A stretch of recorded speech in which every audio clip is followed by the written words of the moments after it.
Zee मराठीवरील चला हवा येऊ द्या हा कार्यक्रम आता नव्या स्वरूपात प्रेक्षकांच्या भेटीला येतोय।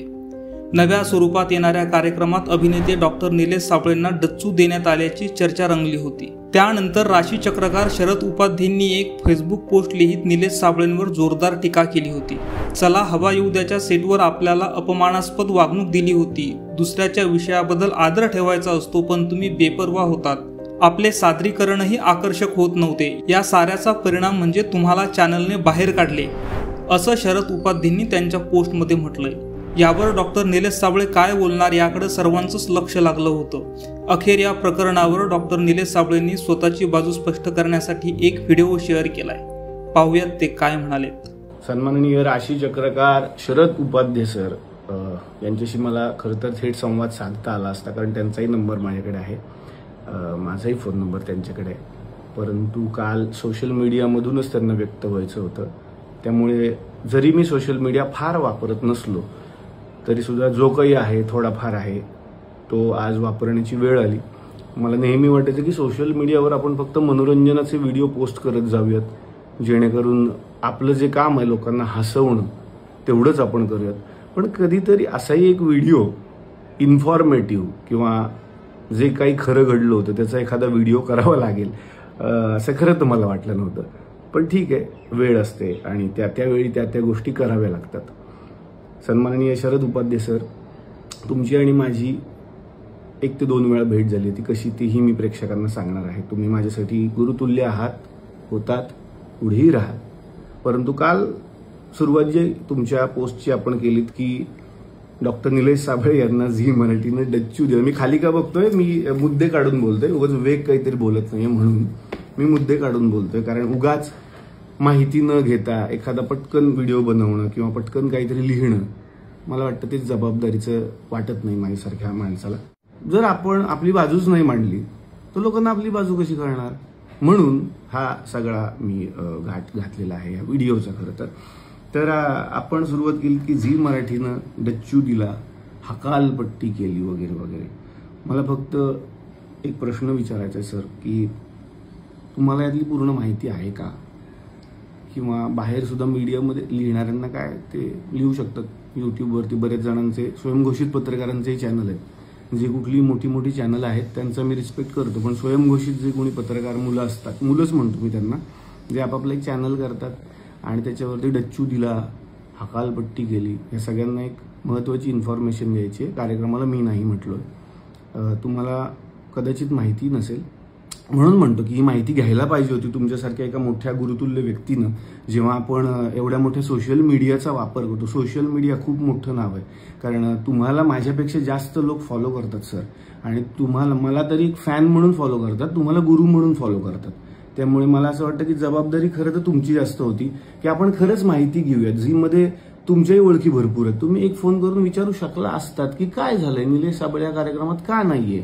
झी मराठीत सर अनेक लोक तुम्हालाही मानतात, त्यामुळे तुम्ही एखादा झी मराठीत फोन करून विचारायला पाहिजे होतं, माहिती घ्यायला पाहिजे होती की गेले जवळपास 6 महिने झी मराठीच्या अधिकृत व्यक्ती जे त्या हेड पदावरती आहेत त्यांनी मला अनेक वेळा फोन केले होते। मी नाव घेऊन बोलू शकतो, सन्माननीय रोहन राणे जे नॉन फिक्शन हेड होते, ज्यांनी मला 6 महिन्यात अनेक वेळा फोन केले होते की आपण चला हवा येऊ सुरू करतोय, तुमच्याशिवाय डॉक्टर तो होणार नाही, एकदा आपण मीटिंग करायला पाहिजे। म्हटलं आपण मीटिंग नक्कीच करूया। तदनंतर अगदीच 1-1.25 महिन्यापूर्वी माझी सविस्तर 2 तासांची झी मराठी बरोबर मीटिंग झाली आहे।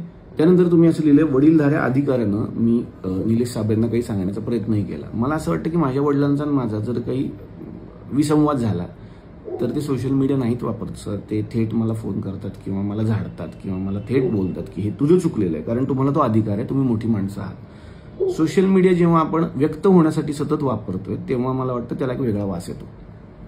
तर माझी तुमच्याविषयीची जी एक भावना आहे, जी एक इमेज आहे, ती आजपर्यंत खूप मोठी आहे। मी नेहमी सांगतो की कॉलेजला असल्यापासून मी तुमचा फॅन आहे। मी तुमच्या अनेक सीडीज माझ्या घरी आणून पाहायचो, ज्या एव्हरेस्टच्या आहेत, हेही सांगतो, ज्या एव्हरेस्ट कंपनी वगैरे सगळं मला पाठ आहे। राशी चक्रच्या सगळ्या सीडीज माझ्या घरी आहेत, मी त्या ऐकतो, अजूनही पाहतो, अजूनही तोच रिस्पेक्ट आहे, कारण तुम्ही तुमच्या क्षेत्रामध्ये खूप मोठं काम केलेलं आहे सर आणि करत आहात। मला खूप छान वाटतं जेव्हा तुम्ही मिश्किल पद्धतीने सगळ्या राशी सांगता, मला फार छान वाटतं ते। मी तुमचा फॅन आहेच, मी आयुष्यभर राहीन सर, पण मला तुम्ही हे कराल असं कधीच वाटलं नव्हतं, पुढेही नाही वाटणार। मी आज तुमच्यासमोर हे सगळं घेऊन का आलो, कारण हे एकदा झालं असतं तर मी सोडूनही दिलं असतं, कारण हे एकदा नाही, ही तिसरी वेळ आहे सर. 6 वर्षापूर्वीची तुमची अशीच एक पोस्ट आहे, त्यातही मला काही कळत नाही. 6 वर्षापूर्वी तुम्ही एक पोस्ट केलेली आहे जी सापडेल तुम्हाला सोशल मीडियावरती, अशीच की हे सगळे कलाकार आहेत, हे सगळे कलाकार इतके छान आहेत, तरी पण एका चुकीच्या भंगारवाल्याच्या हातात हे सगळे कलाकार लागले आणि मग हिऱ्यांचा कसा प्रॉब्लेम झाला. हिरे तर खरं तर पारख्यांच्या हातात जायला पाहिजे होते, पण भंगारवाल्याच्या हातात हिरे आल्यावर काय होतं, ही एक वेगळी तुम्ही एक छान पोस्ट लिहिली होती. तेव्हाही मी दुर्लक्ष केलं, म्हटलं मोठी व्यक्ती आपण रिॲक्ट होणं चुकीचं आहे. तो त्यांचा एक मुद्दा असू शकतो, त्यांची एक भावना असू शकते, ज्याचा मी रिस्पेक्ट केला पाहिजे. पण 6 वर्षापूर्वीच्या त्या पोस्टमध्येही हा अपमान नाहीये सर. मला हेच काही कळलं, मी कन्फ्यूज आहे जरासा की त्या पोस्टमध्ये हे का नाहीये. मग जर हे 10 वर्षापूर्वी घडलंय, 6 वर्षाच्या पोस्टमध्ये हे नाहीये, हा एक सगळ्यात महत्वाचा मुद्दा.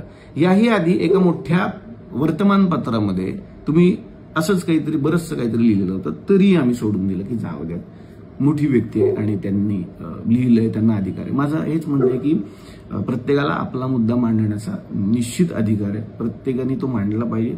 फक्त आधी थोड्या गोष्टी तपासल्या पाहिजेत असं मला वाटतं, की आपल्याला पूर्ण माहिती आहे का त्याविषयीची. डच्चू दिला, हाकलून दिलं, अहंकार, चॅनलने बाहेर काढलं. विचारा, मी पुन्हा एकदा म्हणतोय, फोन करा आणि विचारा खरं काय घडलं, तुम्हाला खरी माहिती नक्कीच मिळेल. सर, तुम्ही तुमच्या पोस्टमधून मला भंगारवाला म्हणालात आणि खरंच म्हणाला आहात. तुम्ही पोस्ट चेक करू शकता त्यांच्या, हे तुमचे शब्द आहेत. भंगारवाला, हीन दर्जाचा, अहंकारी, सर्वनाश, अधःपतन, गलिच्छ, खालच्या दर्जाचा. 6 वर्षापूर्वीच्या पोस्टला चेक करा तुम्ही, हे सगळे शब्द तुमचे आहेत. तुम्ही इतकं आम्हाला काय काय बोलायचं आणि आम्ही फक्त ते ऐकून घ्यायचं, हो ना. चला हवायुद्धाचं नवीन पर्व सुरू होतंय आणि याच्यामध्ये अभिजित खांडकेकर सूत्रसंचालन करतायत, हे मला माहिती आहे सर. आणि अभिजित हा माझा खूप चांगला मित्र आहे. आमची सुरुवात एकाच कार्यक्रमातून झीच्याच मंचावरून झालेली आहे, त्यामुळे अभिजित हा माझा खूप चांगला मित्र आहे. हा चांगला, तो चांगला, हे सगळं वातावरण आपल्याला करायचंच नाही. अभिजित हा माझ्याहीपेक्षा चांगला अँकर आहे आणि त्याला माझ्या सल्ल्याची अजिबात कधीच गरज नाही असं मला वाटतं. आमची खूप उत्तम मैत्री आणि ती पुढेही राहील. तर चला हवायुद्धाच्या सगळ्याच कलाकारांना आणि झी मराठी वाहिनीला या नवीन पर्वासाठी माझ्या मनापासून शुभेच्छा आहेत, कारण हा कार्यक्रम काही झालं तरी माझ्या इथला आहे. सर, मला एवढंच म्हणायचं शेवटी की 10 वर्षांपूर्वी जर एखादी घटना घडलेली आहे आणि 10 वर्षानंतर ना मी तुमच्याविषयी काही वाईट बोललोय, ना मी तुमच्याविषयी काही वाईट पोस्ट केली आहे, ना मी तुमच्या कलेविषयी काही बोललोय, ना मी तुमच्या शेजारी राहतो, ना मी तुम्हाला कसला त्रास देतोय, मी माझं एक छोटंसं काम करतोय माझ्या आयुष्यात, मग हे सगळं 10 वर्षांनंतर पुन्हा पुन्हा का, हा एक माझा अगदी म्हणजे हा बाळबोध वाटू शकतो प्रश्न. पण हे असं का आहे? जर एखाद्या घटनेला 10 वर्ष झालेली आहेत, तुमचं वय माझं वय काही कंपॅरिझनच होऊ शकत नाही या सगळ्या गोष्टींचं. तुमचा व्यवसाय वेगळा आहे, माझा व्यवसाय वेगळा आहे, तरी सुद्धा हे का, असा एक माझ्या बालमनाला पडलेला प्रश्न आहे सर. तुम्ही सर म्हणालात की माझे 5 ते 6 तास तिकडे वायाला गेले. मला एवढंच सांगायचंय, तुम्ही जी काल पोस्ट केली तदनंतर तुमचं नाव मोठं असल्या कारणानं अनेक मोठमोठ्या चॅनलनी ते फिरवलं. तदनंतर मला अनेक लोकांचे फोन आले, मला कमीत कमी 100 ते 150 लोकांचे फोन आले, ज्याच्यावरती मी प्रत्येकाला सांगतो की नाही रे, ती व्यक्ती मोठी आहे, त्यांना ते बोलण्याचा अधिकार आहे, नाही रे, ती व्यक्ती मोठी आहे, त्यांना ते बोलण्याचा अधिकार आहे. याच्यात सर माझे 6 तास काल वायाला गेले. माझं पण थोडंसं काहीतरी काम असेल माझ्या आयुष्यात, जे की 6 तास तुम्ही माझे वाचवू शकला असतात एका फोननी. एवढंच माझं म्हणणं आहे. सोशल मीडियाच्या भाऊ गर्दीत विश्वासार्हतेने चकाकणारे नाव म्हणजे लेट्सअप मराठी. सगळ्यांना, सगळ्या नागरिकांना ती स्पीच, ती लेट्सअप वरील मुलाखती म्हणजे विचारांचा खजिना. त्यानंतरच्या निवडणुकीमध्ये मला सोडून गेले. बातम्या केवळ वस्तुस्थिती सांगणाऱ्या, न प्रोपगंडा, फक्त जनतेचा अजेंडा. क्योंकि आने वाला कल जाने वाला है, जाने वाला कल आने वाला है. राजकारण, मनोरंजन असो की क्रीडा क्षेत्र, महाराष्ट्राची स्पंदने संवेदनशीलतेने टिपणारे माध्यम म्हणजे लेट्सअप मराठी. जगासोबत एक पाऊल पुढे राहण्यासाठी लेट्सअपचे ॲप, सोशल मीडिया आणि वेबसाईट सोबत कनेक्टेड रहा.